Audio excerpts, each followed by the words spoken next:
Hello friends, நம்ம இன்றைக்கி என்ன பார்க்க போகிறோன்னா மிளகு ரசம். நான் ஆல்ரெடி புளியும் வரமிளகாவும் ஊற வச்சுருக்கேன்.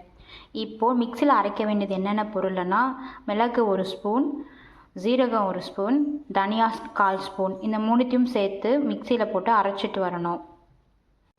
நான் அரைச்சிட்டு வந்துட்டேன். மிளகு, ஜீரகம், தனியா இந்த பொடியை இந்த புளி தண்ணியோடவே சேர்த்துடணும். அதுக்கப்புறம் தக்காளி, நான் ஒரு தக்காளி எடுத்திருக்கேன். நீங்கள் எவ்வளோ புளி ஊற வைக்கிறீங்களோ அதுக்கேற்ற மாதிரி தக்காளி போட்டுக்கோங்க. ஒரு தக்காளி. அதுக்கப்புறமா மல்லி கொஞ்சம் போட்டிருக்கேன். அதுக்கப்புறம் 1/4 ஸ்பூன் அளவுக்கு வெறும் மிளகாத்தூள். நான் சும்மா கொஞ்சமாக போடுறேன். இந்த அளவுக்கு காரம் போதும்.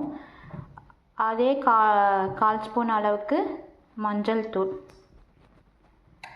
தேவையான அளவுக்கு உப்பு.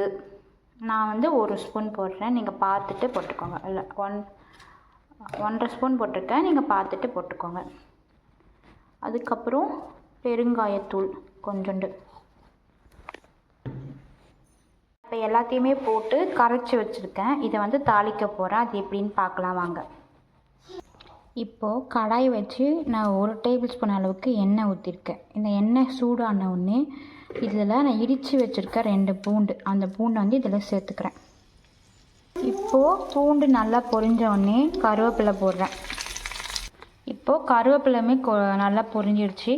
அதில் நம்ம ரசத்துக்கு கரைச்சி வச்சிருந்தது எல்லாமே இதில் ஊற்றியாச்சு. இது ஊற்றின உடனே லைட்டாக பொங்கு வரணும், ஃபுல்லாக கொதிக்கக்கூடாது. லைட்டாக பொங்கு வந்தோடனே ஆஃப் பண்ணிடணும். அவ்வளோதான், ரசம் ரெடி. இப்போது லைட்டாக கொதி வர ஆரம்பிக்குது. இந்த டைமில் நம்ம அடுப்பை ஆஃப் பண்ணிடணும். ரொம்ப கொதிச்சிச்சன்னா அது கொஞ்சம் கசப்பாயிடும். அவ்வளோ.